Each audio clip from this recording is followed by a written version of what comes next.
Recevons sur ce plateau le ministre de la Justice et des Droits de l'Homme, Garde des Sceaux. Bonsoir, monsieur le ministre. Oui, bonsoir. Avec vous, un communiqué du président en exercice de la Confédération des États du Sahel. Merci beaucoup. J'ai l'honneur de donner lecture d'un communiqué de presse des ministres chargés de la Justice et des Droits de l'Homme de la Confédération des États du Sahel, AES. Les ministres chargés de la Justice et des Droits de l'Homme de la Confédération des États du Sahel, AES, expriment leur vive indignation et condamnent avec la plus grande fermeté les sanctions et autres actions de harcèlement visant des militants panafricanistes reconnus pour leur soutien aux idéaux panafricanistes et souverainistes des peuples de l'AES. Parmi celles-ci figurent notamment les sanctions décidées par l'Union européenne le 26 juin 2025 à l'encontre de Mme Nathalie Yamb, incluant l'interdiction d'entrée et de transit dans l'Union européenne, le gel des avoirs ainsi que l'interdiction de survol des espaces aériens européens. L'arrestation illégale, la séquestration dans une caserne et la mort suspecte de l'activiste feu M. Alain Christian Traoré dit Alino Faso en République de Côte d'Ivoire et les diverses mesures de harcèlement contre Dr Franklin Nyamsi, M. Kémy Séba, M. Ibrahima Maïga et d'autres panafricanistes en République française et ailleurs. Ces actes illégaux et inhumains constituent une atteinte grave aux libertés fondamentales et aux droits inaliénables et imprescriptibles de la personne humaine, en l'occurrence la liberté d'opinion, la liberté d'expression, le droit à la vie et le droit à l'intégrité physique. Ils violent de surcroît les principes même de la Déclaration universelle des droits de l'homme, de la Charte africaine des droits de l'homme et des peuples et de la Charte des droits fondamentaux de l'Union européenne.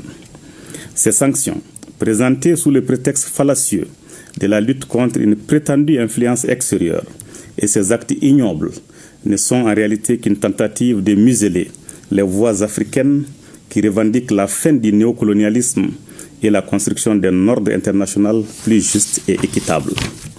En conséquence, 1.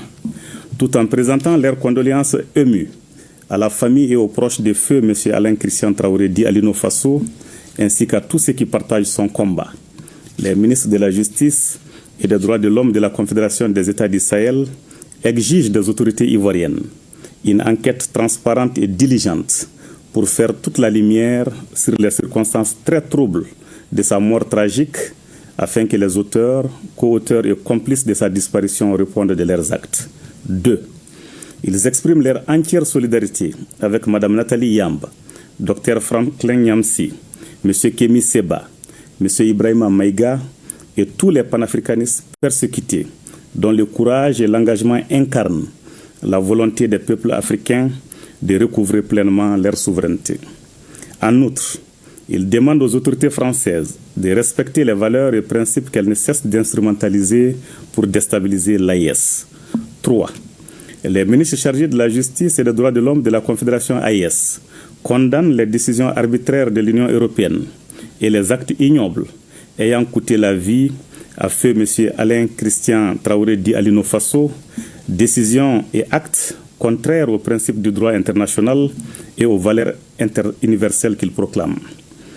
Les ministres chargés de la Justice et des Droits de l'Homme de la Confédération AES réaffirment leur soutien indéfectible à tous les militants panafricanistes qui, en Afrique et dans la diaspora, se battent pour l'émancipation totale du continent.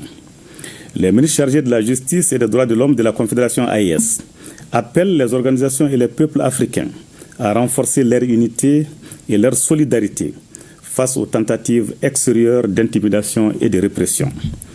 Les ministres chargés de la Justice et des Droits de l'Homme de la Confédération des États du Sahel AES rappellent enfin que les tentatives d'intimidation et de répression extérieure ne feront que renforcer la détermination